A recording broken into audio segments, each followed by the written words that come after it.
नमस्कार मंडळी, आज आपण गव्हाच्या पिठामध्ये उकडलेला बटाटा टाकून आषाढ विशेष खमंग खुसखुशीत असा पदार्थ बनवणार आहोत। बनवायलाही खूप सोपा आहे आणि खायलासुद्धा तेवढा टेस्टी लागतो। तर त्यासाठी इथे बाउलमध्ये 1 वाटी गव्हाचं पीठ घेतलं आहे। नंतर त्याच्यात 1 चमचा रवा घातलेला आहे आणि इथे 2 उकडलेले बटाटे घेतले आहेत। ते आपल्याला याच्यामध्ये किसून घालायचे आहेत। तर 1 वाटी गव्हाचं पिठासाठी 2 बटाटे हे एकदम योग्य असं प्रमाण आहे। बटाटे छान किसून याच्यात घालायचे आहेत। नंतर इथे 1 चमचा ओवा क्रश करून घातलेला आहे। नंतर याच्यामध्ये आता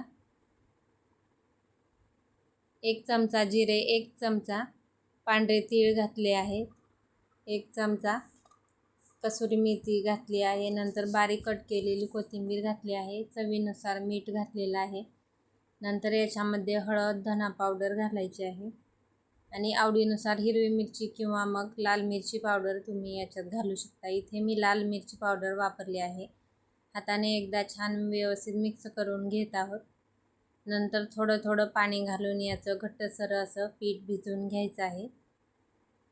बटाटा असल्यामुळे याच्यात जास्त पाणी लागत नाही। थोडंसं पाण्यात हे घट्टसर असं पीठ आपल्याला भिजवून घ्यायचं आहे।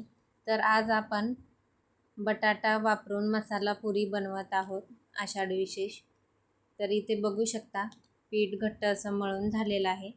नंतर वरून 1 चमचा एवढं तेल लावून आणखी थोडंसं याला मी छान मळून घेत आहे। लगेच याच्या पुऱ्या बनवून घ्यायच्या आहेत। तर पुरी बनवण्यासाठी छोटे छोटे इथे मी गोळे बनवून घेत आहे। मसाला पुरीमध्ये या पद्धतीने बटाटा उकडून घातल्यामुळे ही पुरी खायला एकदम जास्त टेस्टी लागते। नेहमीची साधी मसाला पुरी बनवण्यापेक्षा एकदा बटाटा घालून नक्की बनवून पहा। तर इथे पुरीला थोडंसं तेल लावून लाटून घ्यायचं आहे। तर अशाच पद्धतीने इथे मी सर्व पुऱ्या लाटून घेते। पीठ लावू नका, नाहीतर तेलामध्ये नंतर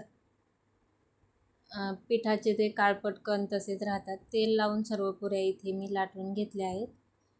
तेल व्यवस्थित गरम झालं की मिडियम गॅसवरती आपल्याला या पुऱ्या तळून घ्यायच्या आहेत। पुरी सतत झाऱ्याने हलवू नका। एका साईडने व्यवस्थित फुलून वरती आली की लगेच दुसऱ्या साईडने तळून घ्यायची आहे। अशा पद्धतीने पुऱ्या तळल्यामुळे त्या तेलकट होत नाहीत। तर बघू शकता एकदम टम्म अशी पुरी फुलली आहे आणि इथे दुसरीसुद्धा पुरी व्यवस्थित अशी आपली फुलली आहे। अशाच पद्धतीने सर्व पुऱ्या मी इथे तळून घेते। इकडे बघू शकता पुऱ्या आपल्या एकदम छान अशा तळून झालेल्या आहेत।